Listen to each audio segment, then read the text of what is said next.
Good afternoon, everyone. Hello, Chair. Good afternoon. Good Afternoon, Chair. afternoon. Good afternoon, Hi. Chair. Okay, sige. Um, sige. Di daw nakapasok si Aqua na ubos load niya. Okay, sige. Anyways, this is recorded, so I could always send a video. Pero medyo malaki lang yung file size niya. Ayan. And the PowerPoints are there. Thank you for the notice, Rob. Okay, so for today, we're gonna talk about or we're gonna study gender issues. This is the second topic for the third quarter. And just as a reminder, for the people who haven't passed their second quarter activities yet, you still have time to pass. So as much as possible, try to finish your outputs by this week because there's no guarantee na next week pa or next week pa kukunin ni Ma'am Lilian yung grade. So the grades might be asked for para hindi na kayo mag-cram by next week.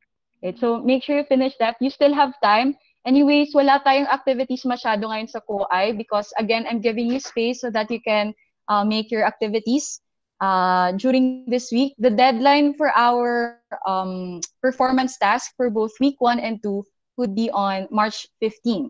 Ayan, so ayan, you still have enough time. I know it's a bit harder to comply with your activities right now for other people especially. Again, because medyo iba yung ating learning styles and then it's really hard, right? You need to study additionally for the activities and then you need to be able to have access to computers and so on. And then syempre alam natin there are people who have better access, right? And better skills with regards to creating these things. Aside from that, syempre, some people are just more motivated, right? And hindi ibig sabihin neto na they're better people. Ayun, they're just more committed and ayun, everybody's having a hard time, right? And we're not gonna say na everyone is struggling equally, right? So, really good job for the ones who have submitted without fail talaga. We really commend your dedication as well as I know you're struggling a bit also mentally. But ayun, we have to commend you for that. And for the ones that are struggling talaga and could not be able to submit, I know it's a really hard time for everyone. So if I could be able to help, just message me na lang. I'm actually sending sample outputs from your classmates for the ones that are asking for help. I'm sorry I cannot go to you one by one or chat with you one by one because everything's a bit busy right now as well. And so that's it. Just ask for help. Don't be scared and don't think of it as a failure if you ask for help from people, especially your teacher. This is the best way to learn, right? And this is a good way to make your life a little bit easier, right? Ayan. So it's good. This pandemic is a way for us to demonstrate by helping people and so on. So it's not weak to ask for help. And so I hope you understand that. So okay ba? Is that fine? Yes, Chair. Okay, sige. So let's proceed na lang to our lesson for this week. So our lesson for this week is gender issues. Actually, medyo marami tong topics. I'm just gonna read the introduction. The gender attitudes affect, or people's gender attitudes affect the way people live their life, their jobs and opportunities, and in fact, their socioeconomic status. Since gender is defined as the different social roles, behaviors, capacities, and emotional and social characteristics that a culture places on a person, then obviously, because this is constructed, then the laws which are also constructed have a really important job to making sure that socioeconomic status, the job opportunities, as well as the life opportunities of people of different genders would also be better, right? Because in history, there have been some genders, actually some sexes, as well as some genders that were privileged. Ayan. So makikita natin kung ano yung ibig sabihin ng mga ideas na iyon. And then we have to acknowledge also that in COI kasi, what we're trying to promote is an attitude of open-mindedness, right? So regardless of the religious beliefs we have, regardless if we are against anti-LGBT tayo or we don't believe in LGBT rights or we think that there is equality between men and women, the idea that COI wants to give to you guys is to look at the experiences of these people first, right? before saying na they don't need help, right? Or they don't need policy changes and so on. So yun tayo, medyo scientific and fact-based yung ating evidence-based. We cannot privilege yung ating sariling opinion, diba, sa experience ng ibang tao. We have to make sure to be mindful of the experiences of these other people so that we could be able to decide, right? Ayun, kung ano. So you can have your personal as well as beliefs, right, about their status and rights, but then make sure that you are engaging them in a field kung saan meron talagang totoong debate. Hindi pwede na closed off talaga tayo na ay kasi ayoko yan or nasusuklam ako or disgusted ako. If we just rely based on those feelings, then walang mangyayari na conversation, right? We already say that yung buong pagkatao nila is hindi fit para mag-exist kasi parang basura and so on, right? So, kailangan may engagement, right? So, for engagement to happen, there needs to be an actual dialogue. And to know the dialogue, we have to know the facts and the experiences that these people are having, right? Ayan. So the challenge for Filipinos is to continually promote gender as equality to help prevent gender discrimination, gender abuse, among others. And our topics are a bit many for this module. So you have, or this lesson pala, we look at factors that cause gender discrimination, explain the important provisions of the RH bill, or law pala. Ayan. So RH law, gender, the concepts of gender, gender discrimination, LGBT and women's rights and privileges in different countries, as well as the idea of abuse and prostitution and its effects on the way that people live their lives. And our key concepts for this week are gender, sex, the reproductive health law, gender equality, gender expression, as well as gender identity. And so for week 10, today we're going to discuss gender, or the difference between gender and sex, gender roles. Wala na yung history of gender relations. You can read that on your book na lang. And then gender inequality. So again, gender and sex, gender roles, as well as gender inequality. For Tuesday, you're going to do an enrich, aside from reading page 216 to 246 of your book, you're also going to do an enrichment task. So as same the new activity from last time, you're given 2 articles, 2 links. And then yung 2 articles na to is about misconceptions about 2 specific laws. So the first law is the reproductive health law. And nakalagay dun sa article ko ano yung pag-aakala ng mga tao sa reproductive health law, or yung common nila na mistakes with regards to what they thought of reproductive health law and the correction. And then you also have the SOGI law, or the sexual orientation, gender identity, and gender expression law, as well as the misconceptions of that. So like last week, diba? Na kung saan binigyan kayo ng articles and then you read it and then we make a quizzes or we do a quizzes and then the highest scorer gets 50 pesos load. It's the same principle on Wednesday as well. Ayan. So on Wednesday, we're gonna have a 15-item quizzes game at the start of the class, and then we're continuing our lesson on gender issues. And on Thursday, you're gonna work on self-paced activities, 10.2, concept recall. This is the same activity in page 247 to 248 of your book. And then again, pareho lang yung performance task natin sa week 9 and 10. So it's still the same zine, or SIN pala. Activity 9.4 or 10.4, this is zine on human rights or gender issues. Again, when you're talking about a zine, whatever is like something that you want to express on paper, put it there. So it could be a drawing. It doesn't have to be a good drawing. Or it could be a writing or a quote like you encountered somewhere. Think of it as your stand on the issue that is not so, this is not like an essay type or something. What you feel, right? And what you think. So ilalagay yan or ili-layout. Again, I'm not gonna give restrictions on how long the pages are and so on. Just as long as you have an idea, right, about these issues. So I just want, parang ano lang siya, brainstorming na mas maganda yung layout. And then on Friday, you're gonna have a continuation of the lesson. This one is about sexual abuse and prostitution.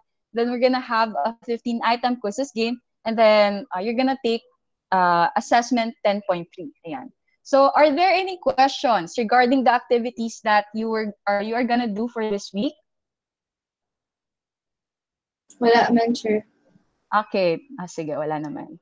If you have any questions more, you can just ask me about it later on chat. Okay, so let's start with our lesson for today. Ayan. try to be as participative as you can. So, ano lang, disclaimer lang. This is a very controversial topic and I think marami sa inyo na mahihiya dito. Kasi it's very sensitive and it's also very controversial. But what I want you to do is to think of your classmates as people that are open-minded, right? And just contribute positively to the class.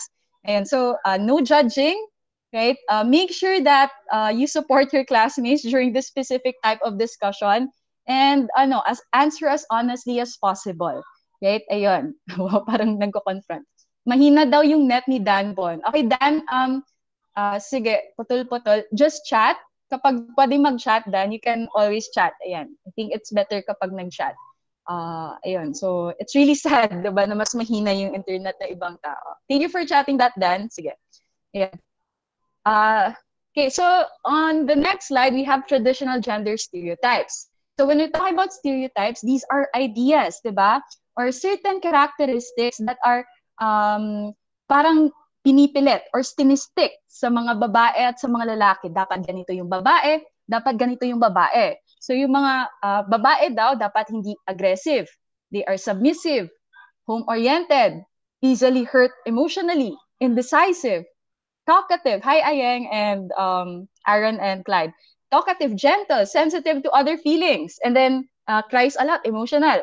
Well, yung masculine or yung mga lalaki, aggressive, independent, dominant, active, not easily hurt emotionally. Okay, so boys, do you agree with these characteristics? Andito ba yung mga characteristics na to sa inyo? Yung mga characteristics na ito? Or do you say na, no, I am not like that?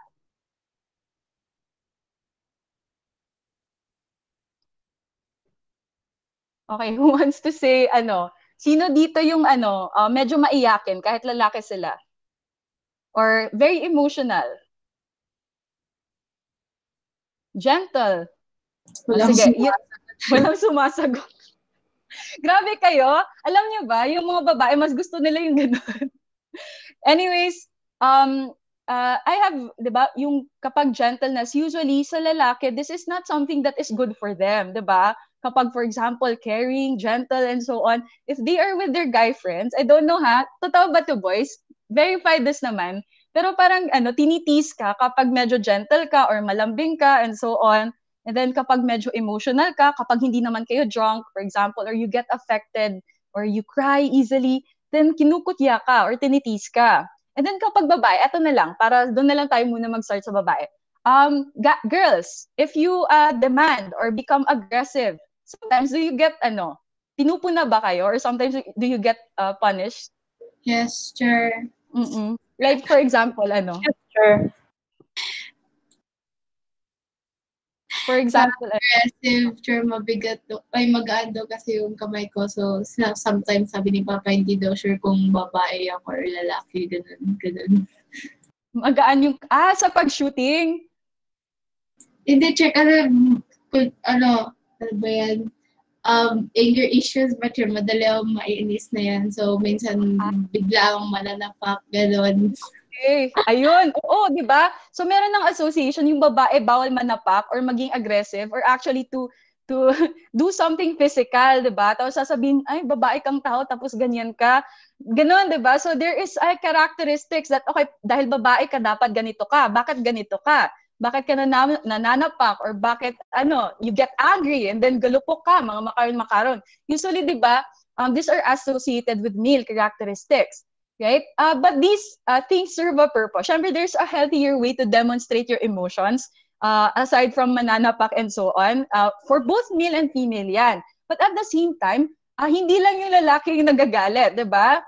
And hindi lang yung babae yung hindi dapat nananapak. Right? So, yung sa women, we expect them to be magtimpe, di ba? Kapag magagalit sila. When you need an outlet of anger. Right? So both of these sexes, right?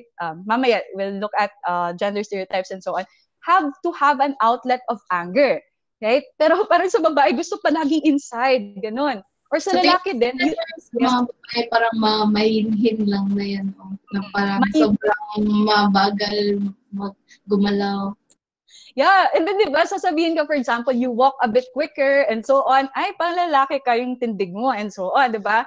So, pati yung galaw mo, minomonitor. Ganun din sa lalaki. Kapag, for example, yung lalaki, I don't know about you guys, pero when we were a bit younger, yung mga lalaki na may panyo, na puti, kasi binibigyan ng mama, or yung medyo mahina or mahinin maggalaw, tinitis ng mga fellow na lalaki nila, or sometimes binubuli pa.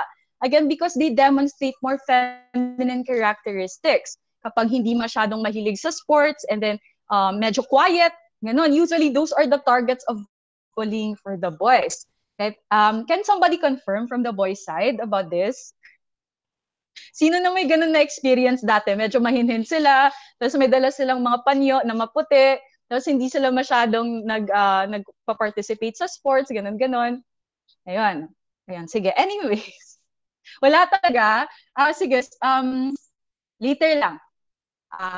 Okay, obviously, I think wala naman dito sa atin would identify with all of these characteristics. Pero makikita natin, even if we don't identify with these characteristics, yung sa labas, di ba, may mga tao talaga na eto yung na-associate with us just because of the sex or the appearance that we have. So, lalaki ka, kaya ganito ka dapat. Or babae ka, kaya ganito ka dapat. Ayan. So, have you felt bad because people made fun of you when you demonstrate characteristics that are not or when you demonstrate characteristics that are not expected of you? Have you felt bad because na anyway, sige. I think I'm just gonna give my personal everyone's trying to speak. Okay, sige, Eva. Di naman, sure, parang parang I feel bad for them. for them, kasi parang di lang nila ma-accept na ganun na pwede sa lalaki ganito or pwede sa babae ganito. Kasi, I mean, pare-paro lang naman lahat. Tama, ayun. So, I mean, I agree with that, diba? Pero, ayun, sometimes you get a bit conscious lang as well. Diba, there are two ways. So, for example, sabihan ka na parang lalaki ka maglakad. Either you continue that walk because you're comfortable with that, or you start changing it para mas maging mahinhin ka. Diba? So, sometimes yung sinasabi ng iba would have an effect on you as well. And so, if you feel uncomfortable always, right, hindi naging natural sa yung paglakad, tapos parang hindi, ayun, diba, it would hurt you as well, right? Hindi naman physically, pero it would, parang it's not worth it, right, to change the way you walk if you don't feel natural or comfortable with walking a specific way that they dictate you, diba, to walk. And so may mga ganong klaseng situations. Like you guys as well, if you need to cry, but you can't because society dictates na, okay, medyo weak ka kapag magka-cry ka, it harms you as well, right? So you don't have an outlet for emotion, or if you are scared to confide with other people because you have to maintain a strong personality, it also would hurt you as well. Ayan, kasi kailangan yan lahat, no matter if you're a male or a female, you need to be able to grieve, need to be able to express the sadness, and also to confide problems with other people. And so you can't maintain that kind of situation just because hindi yan unique sa pagiging lalaki or sa pagiging babae. It's like it's a human characteristic, right? To be sad and so on. Naging stereotype teacher yung parang sa mga lalaki, di ba, pag kunyari umiyak, no, kunyari ng bata pa lang umiyak, parang inaasar na agad na bakla, gano'n. Kaya parang na-instill na sa mind na pag lalaki bawal umiyak. Yeah, I agree with that also. And siguro may magdi-disagree dito. Pero actually guys, totoo yun. It's a trauma. Hindi trauma to the point na nasasakit. Pero every time na umiyak ka, you would rather not. Like, or you think twice about crying. Lalo na sa public place. Or kahit sa close group of friends. Or you feel ashamed. Kahit hindi lang sa you get scared and so on, pero you feel ashamed of crying. So those are the ways kung saan yung mga feelings of being judged in the past would manifest. Diba? Nobody has to feel shame when they cry, lalo na if they're sad.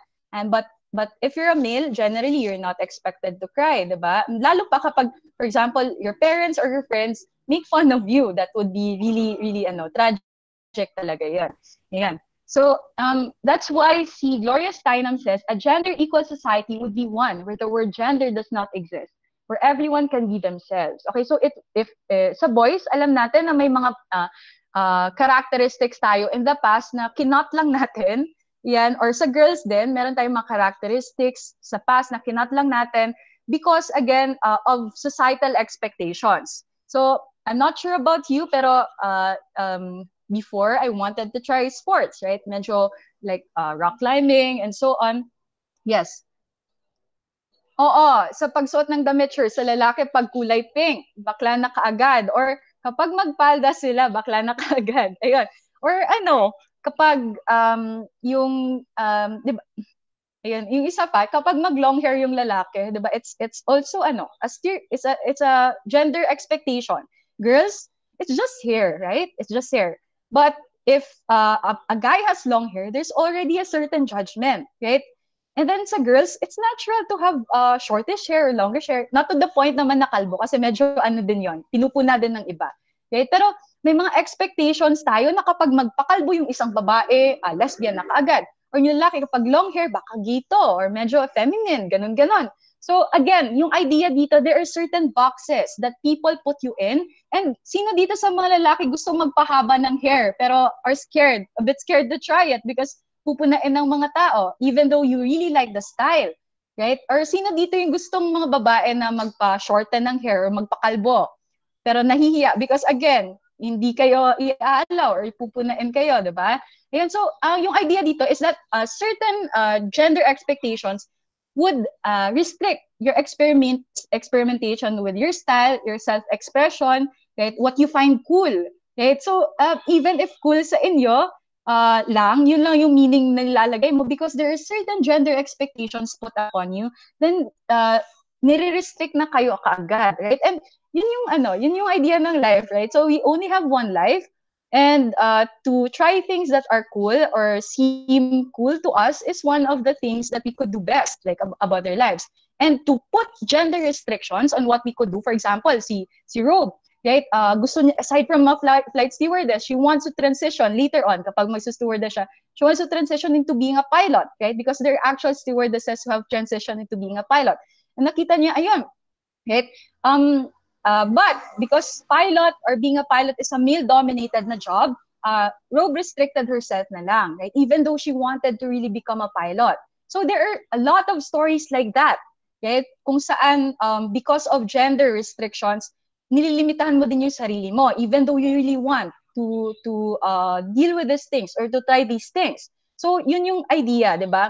Kapag you have lots of gender expectations that do not even make sense, kapag kinakahon kayo and they don't make sense, then it's really restrictive for all of us, right? It's not good to the quality of life of people to have this many restrictions, right? With things that they want to try out or to achieve, right? Ayun. And we'll talk about that quote later on. And so we'll have two concepts first, or we'll discuss two concepts. We have sex versus gender. So yung sex, this refers to the biological differences between males and females, such as genitalia and genetic differences. So genitalia yung basihan, right? So you have either a penis or a vagina, and you have a penis, you are male. If you have a vagina, you are female. If you have XX chromosomes, you are female. Tama ba? Or baliktad? Tama. Okay, and then, thank you so much. Mga science peeps. And then XY na chromosomes is the male, right? And hindi lang yun, pero hormones also dictate how masculine you look or feminine you look. So the more female, yung mga nagpapalaki ng breast and then nagpapalaki ng, butts and so on, yung voice mo and so on. If you have more of those, then you tend to become more feminine. And if you have more of the male-associated hormones, like testosterone, you tend to become more masculine as well, right? Ayun. But then, hindi lang kasi male and female yung sex natin. It's not as simple as that. There are actually people with both a penis as well as a vagina. So yung hermaphrodite. Yes, ayun. Yung hermaphrodite, ano sila, siguro that's one type of hermaphrodite. Another type of hermaphrodite, diba, yung sa animal kingdom, wherein they would change sex throughout the course of their life. So for example, earthworms, you have the lapu-lapu fish who starts out either male or female, and then they go and become male ata and then they become female when they get older. Ayan, so hermaphroditic sila. Pero yung intersex, they are born with both male and female genitalia. Usually mas malaki yung isa kaysa sa isa, pero they have both. Ayan. So it's a bit complicated to distinguish their sex between that, 'di ba? Paano mo masasabi na male and female sila? Right? Na dalawa yung kanilang genitalia and so on. So, ayan. And then you also have gender. So, gender refers to the social and cultural roles based on the sex of a person. Gender role, yung mga expectations, characteristics, yung personality, psychology, cultural expectations na nilalagay sa mga tao depende sa sex nila. Ayan. So, or it could also be how one expresses one's identity. So, nilalagay na societal expectations or yung pag-express or individual expression ng tao with regards to her appearance, right? And personality and so on. So, you could be a bit more masculine, feminine, or queer. Yung mga queer, yung either they identify as masculine sometimes, they identify as feminine sometimes. So, mas fluid sila, right? They both identify with masculine and feminine characteristics. Okay, so these are the main differences. Sex is biological, determined by chromosomes, reproductive organs, and genitalia, and syempre yung hormones natin. Well, gender is culturally defined. Ibig sabihin, based on societal or cultural expectations, as well as individual expectations then of the roles and responsibilities one has to have. So for example, yung paghugas ng plato, right? Usually, hindi naman sa lahat because there are households that give this duty to the male. Usually, there's expectations ng babae yung maghugas ng plato, right? And you also have attributes. Kung ano yung mga characteristics, personality characteristics associated with female or male. So, yung sa lalaki, mas aggressive sila, risk takers, and so on. And then, kapag babae yung ganon, usually they're frowned upon, right? And then you also have entitlements. Kung ano yung in-expect or binibigay ng society sa kanila. Right? So, yung sa female, obviously, because they get pregnant, they get maternal health care. And then, aside from that, in a lot of countries, not the Philippines naman, kasi the Philippines is doing well in terms of gender equality. But in a lot of other countries, guys, generally, male tend to be financially, or females tend to be financially dependent on males and then get inferior health care compared to males, right? Aside from that kasi, males are generally richer. And this is true for the Philippines din. Males tend to be richer than females. And females tend to be poorer than males. Ayan. So, you have that.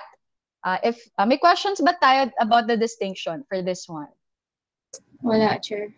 Wala naman. Wala. Okay, so gets na. Okay, good. Ayan. Sige, good. Boys, are you still present there? Na-awkwardan sila sa topic. Please, guys. Ayun. Yes, Viola? Tulog ata yung iba, Chair. Tulog. Si Rebrik tulog yan. Ayun si Rebrik, andyan ka. Si Lloyd. Present si Lloyd, present si Franz. Andyan si Franz, hindi siya tulog. Si Lloyd din, di tulog. Yung iba kaya. Okay, si Janjan is also here. Ayun. So, quiet lang talaga sila. Talagang gising daw si Rebrik. Gising daw, proxy na ko yan na. Ayun, and then si Clyde kumakain. Okay lang, sige. Kapag kayo komportable kayo magsalita, salita lang kayo later. Ayun. Wag ma-awkward ha. Ayun, sige. So, 'di ba?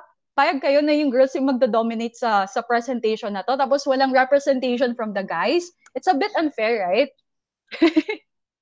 Kami lang yung magsasalita. Okay, sige. So, okay, we know gender is complicated, but sex is also complicated for some people. Ayan. So, ito yung sinasabing intersex. They both have sexual organs, both sexual organs within their, may vagina and then may penis na nakausli sa taas. Ganon. Right? So, these are intersex individuals and they actually have conventions as well. Ayan. So, obviously, their experience is a bit different from us. A lot of them undergo surgery just to remove like a different sexual organ so they could identify as either male or female, pero iba hindi talaga. Ayun, so eto sila. Sa iba na siya, pagdating ng puberty, parang mas magdodominate yung isa sa isang organ. Oo. Ayun, like what Eva said, di ba? kapag dumating yung puberty, usually may isang organ talagang magdo-dominate, right? So either mas maging pronounced yung vagina or it's the penis that is gonna be more pronounced. And this could dictate, right, the sex of the person itself. So kung ano yung mas pronounced na sexual organ, yun yung gagamiting sex ng intersex na individual. Ayan. So these are normal people. Like they're not they look really normal. And so it's just that their sexual organ is a bit different compared to the rest of us. Ayan. Unless may intersex sa atin dito tapos hindi natin alam, right? Ayan. Okay, anyways, dot.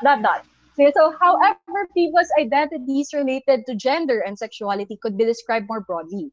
We have the term or umbrella term sogi. Just to, kasi yung mga tao, complicated sila. They're not like animals kung saan, ay, lalaki yung layo na to, ay, babae yung layo na to, and so on. People have to express themselves. The bodies of people sometimes don't feel natural to themselves, or they get attracted to the same sex, right, or to different sexes. So people have a bit more freedom, and they have to make meaning out of this freedom as well as the feelings that they have. Right? So medyo mas complicated tayo. Kaya meron tayong mga concepts which explains how complicated we are as human beings, right? So we have SOGI, sexual orientation, gender identity as gender expression. The first one probably is most familiar to you guys. This is sexual orientation. And this describes who you are attracted to, diba? Kung sino yung sino yung nafe-feel yun na sexual attraction.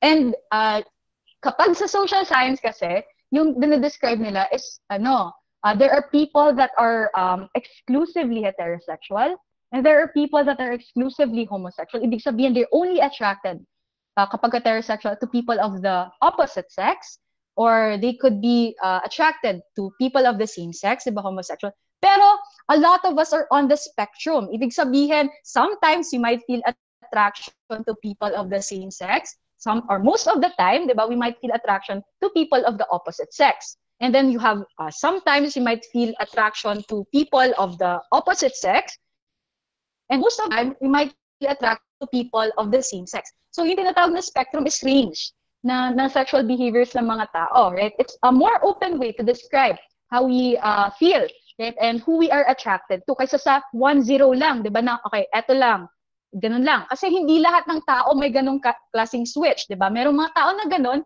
but then there are people that are a bit more loose. Hindi sila exclusive kung sino yung nafe-feel nila that they are attracted to, right? Pero for the 1-0s, ibig sabihin yung exclusive lang, you have the asexuals, talagang wala silang attraction kahit kanino. Lalaki, babae, tomboy, bakla, wala. And then you also have the homosexuals. These are people that are attracted to the same sex, mostly, or exclusively, right? They could be gays, right? Homosexuals, they could be gays, or they could be lesbians. Heterosexuals, these are people that are attracted to the opposite sex, either exclusively or mostly, most of the time. Yeah, that's what we say. Kasi diba, based on observations, based on personal experiences to, and in the interviews as well as in the data, there are really people who get attracted a lot to, most of the time, diba? Hindi naman exclusive talaga. And then you also have the bisexuals. These are people that accept, right, and find attraction to both sexes at the same time. So equal lang.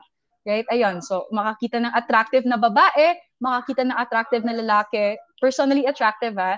Hindi, guys, kasi lalo na yung mga parents na medyo hindi, versed, right? At saka walang experience sa kung ano yung pinifeel ng mga homosexuals. They think, for example, that yung bakla, kapag makakita ng lalaki, oh my God, attractive na kaagad, ganon. Lahat ng lalaki is attractive. It's not like that. It's the same type of situations as heterosexual, di ba? Kapag heterosexual ka, may mga tao talagang you feel attracted to, and there are some people that you don't feel attractive to. It's the same experience for homosexuals. So may mga tao talaga sila na-attract, and then yung mga tao na, no, I will not touch this person, even if he pays me or she pays me, ganon. And it's the same for bisexuals as well. So there are people that they are attracted to, hindi ibig sabihin lahat ng lalaki or babae yung na-attract nila or na-attract sila. So there's still discrimination happening, right? Whatever personally appeals to them. It's just that they tend to get attracted to both girls as well as boys, or male tsaka female. And So, yung sinasabi ko na range, this is known as the Kinsey scale of sexual behavior. Exclusively heterosexual means yung experiences mo, only the opposite sex lang yung na-experience mo na attraction. So, lahat ng you are attracted to kapag lalaki ka, babae lang talaga. That's fine. That's totally fine. That's good, right? Good for you. And then you also have exclusively homosexual behavior. Kung lalaki ka, only lalaki lang, you feel attraction to, that's fine, that's good for you. And then there are people in the middle, right? They feel some attraction or may incidental kung minsan they feel attracted to some boys if they are male, but most of the time they are attracted to women. And then you also have medyo equal, right? And then equal, and then so on and so forth. So it's a scale, di ba? Hindi exclusive and so on. And I think this is a more accurate way to describe, diba? Kasi ang raming human experiences, diba? And we could see this historically. Makikita natin sa mga experiences ng mga tao, lalo na sa mga celebrities, kasi sila yung pinaka-famous, diba? Sometimes they would get married, and they would love that person, and after that, they would get married to a person of the same sex, and so on and so forth. Right, sige. Wow. Mag-aasa ko ng question. Sino dito yung proudly homosexual? Or medyo confused sa sexuality nila? Who's a bit confused sa sexuality nila? Sa kabilang class may nag-admit eh. Ayun. And that's fine. It's good, right? Ayun. Anyways, dito, medyo hindi. And that's fine. It's totally valid. Kapag pribado, then pribado talaga. It's, we should respect that, right? And nobody needs to declare their sexual identity or sexual orientation publicly. It's a private thing for you, or if you want it to be a private thing, then that's good, right? So you also have gender identity. This is related to one's inner sense of self, of being a girl, a man, or other genders. So this is not determined by our assigned sex. Ito yung feelings, right? Feelings kung sa tingin mo mas nag-identify ka as lalaki or mas nag-identify ka as babae. So there are some people who identify, okay, kapag for example si Fiula, di ba babae si Fiula, sabi niya, okay, I like being a female. Then she's a cisgender. Or for example, si Franz, he likes being a male. He likes the idea of being a man and likes being masculine. He identifies with being masculine more than being feminine. That's cisgender. Yan. But then there are people that are genderqueer. They both identify with feminine as well as masculine characteristics. And they don't want to limit or put labels on themselves. Na, I'm very feminine or I'm very masculine. I like being feminine or masculine. These are the people that switch, right? Usually throughout their lives. Sometimes they would tend to present and identify with being more masculine and feminine, or they would incorporate characteristics of both. And then you have the transgender. Eto talaga, the people that feel wrong, right? I am a female, but I identify with more masculine characteristics, right? So si Ellen DeGeneres, isa siyang babae na lesbian, right? And yung gender identity niya, actually hindi natin alam if she identifies as male or female with herself. Pero yung expression niya, which we will learn about later, is more masculine. So she tends to wear pants and blazers, right? Generally associated with being or male outfits. While si Ellen Page, now Elliot Page, diba? Dati si Ellen Page siya yung sa may Juno, siya yung sa may Inception, yung babae, siya yung sa may X-Men. Ayun, si Ellen Page, she actually really changed her sex. So transgender siya because she identifies more as a male, and hindi lang siya transgender, pero she's a specific type of transgender. She's a transsexual because she actually proceeded with a sex change. Kapag transgender ka, meron na kaagad na idea na I'm born in the wrong body. Right? Ayun, I feel that I am more male if you're a female. But then if you go through ahead with it and you change your actual sexual characteristics, like you lessen your boobs, you take hormones and go through a sex change, then you become a transsexual. Right? Ayun. Okay. And then you also have gender expression. So yung gender identity feeling sa loob lang. Kapag you present or yung gender presentation mo, nakikita na sa labas na, okay, nakikita natin mas feminine yung movements, mas feminine yung pag-dress up even though he's a male, then this has to be on the level of expression as well. Yung identity kasi pwede yung itago, di ba? Wala pa. Pero kapag you exhibit behaviors as well as presentation that is already feminine or masculine, right, then it would be part of gender expression. Right? So in terms of appearance, mannerisms, and interests, there are people that are more masculine. These are people who express themselves through masculine appearance and mannerisms. Feminine, these are people who express themselves through more feminine appearances or mannerisms. Again, this is just natural, diba? For example, sa inyo girls or sa inyo boys, diba? You just like wearing pants and so on. These feel comfortable, it's cool, and so on. Or sa babae, they like wearing skirts and flowers and so on. It's cool. I like it. Ayun. Then this is a natural feminine expression. Ayan. But there are people that are androgynous. What they find cool and what they want to express are a combination of both feminine as well as masculine characteristics. And makikita natin in society, this is not usually something that is common, yung androgynous. Mas makikita natin sa mga media examples, right? So for example, si Harry Styles, kapag sa may appearance niya, for example, he's wearing a skirt and a dress, what level is this in the sogi? Anong part ng sogi yung nakikita natin ngayon? Gender Gender expression. expression. Right, correct. So we can only see something about Harry Styles' gender expression, ha? Wala to about sexual orientation. We cannot say na he's gay or he's bisexual by the way he looks. We cannot say anything about his gender identity because it is fully his own personal beliefs as well as feelings. So wala. The only thing that we could tell about the way he looks right now is gender expression lang. So in this particular situation, he's expressing himself in a more feminine way. But actually, this also is a bit masculine, lalo na sa left side, right? Because of the tattoos, which is traditionally a male thing, right? And then you also have the belt, the gold chains, right? And ayan, in the bike. So medyo androgynous. Pero yung sa kabila, actually androgynous siya kasi you have the blazer and the dress. It's a combination of both sort of mga male and female, 'di ba? Appearances and so on. It's more feminine, but at the same time, it has an androgynous look, diba? Both male and female.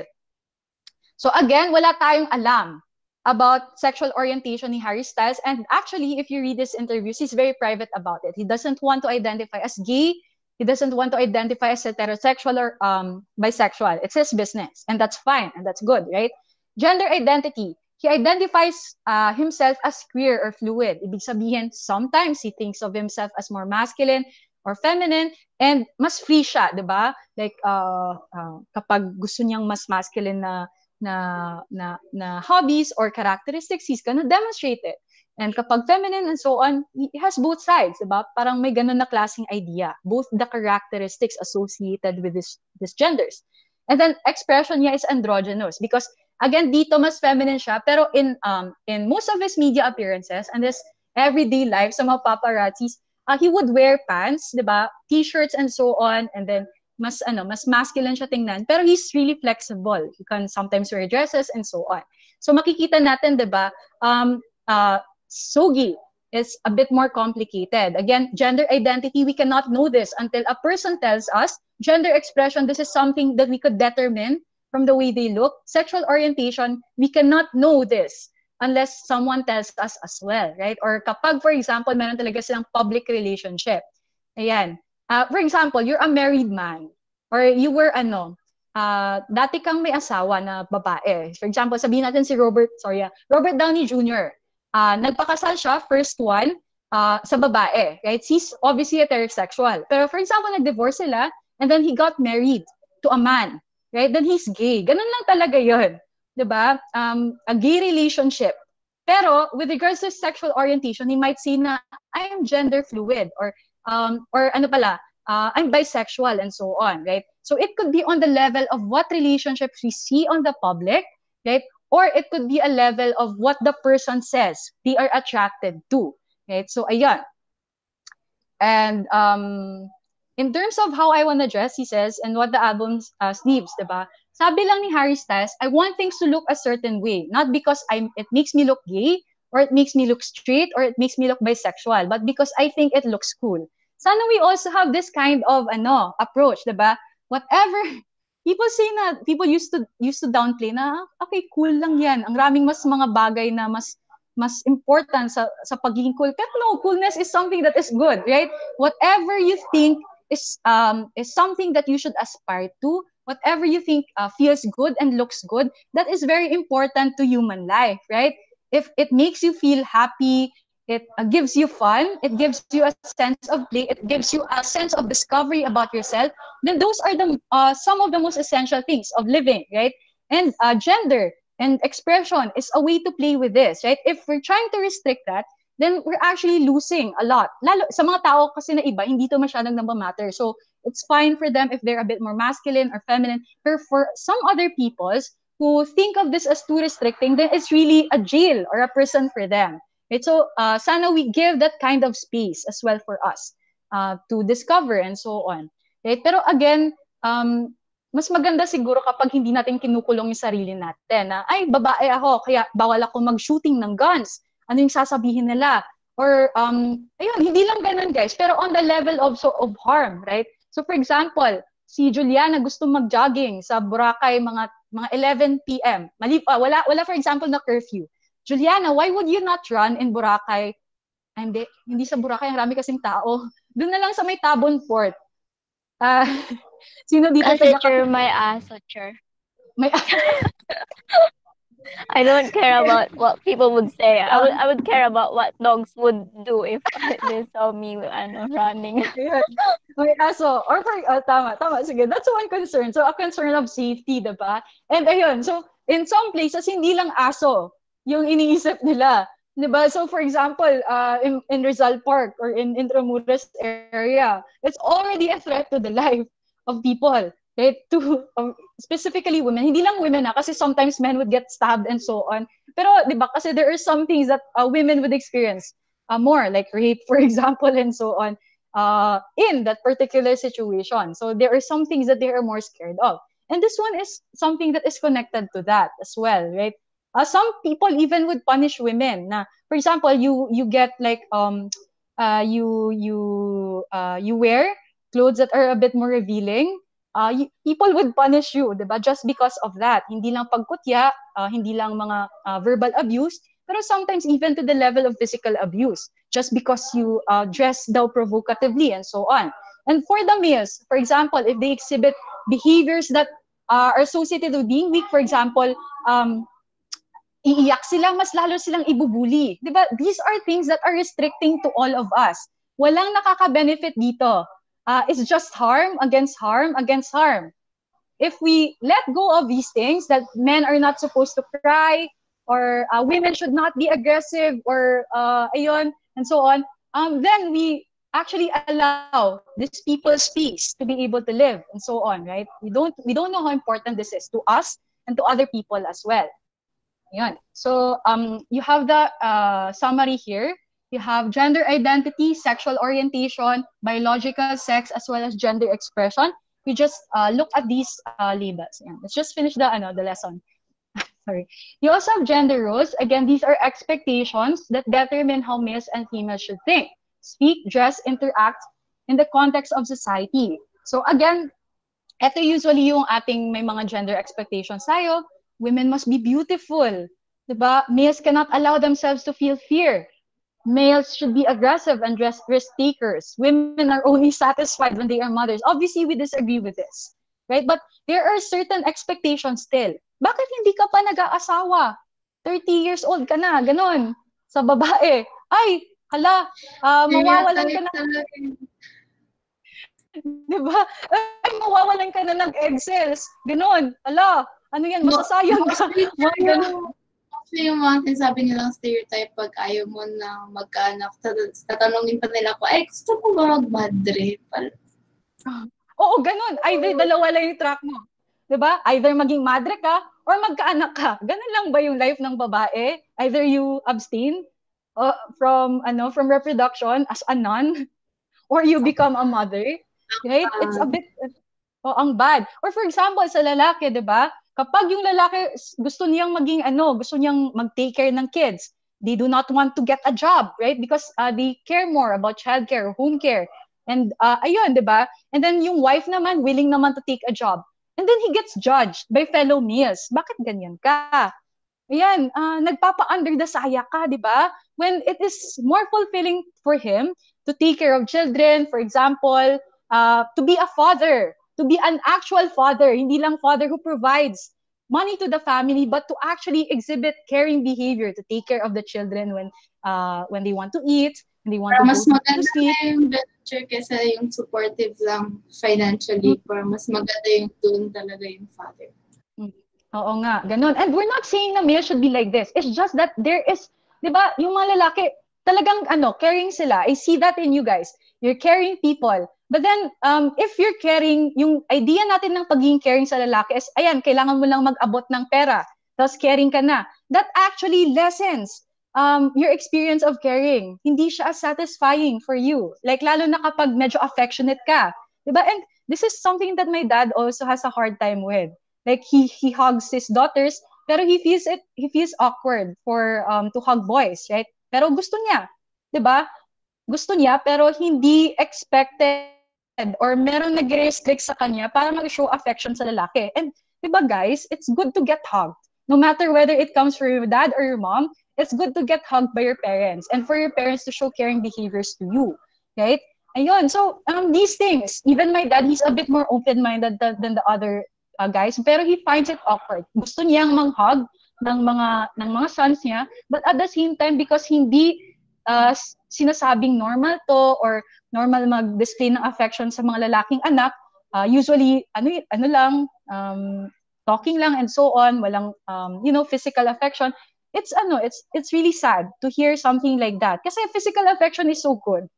And it's sad na the only source of physical affection that you will have is yung mga nanay nyo or yung mga girlfriends nyo or yung mga wives nyo in the future, and not get it from your male friends or even your male, yung dads nyo or heroes nyo and so on. Right? And so on. Kasi it's always good to get physical affection kahit sa ang source yon.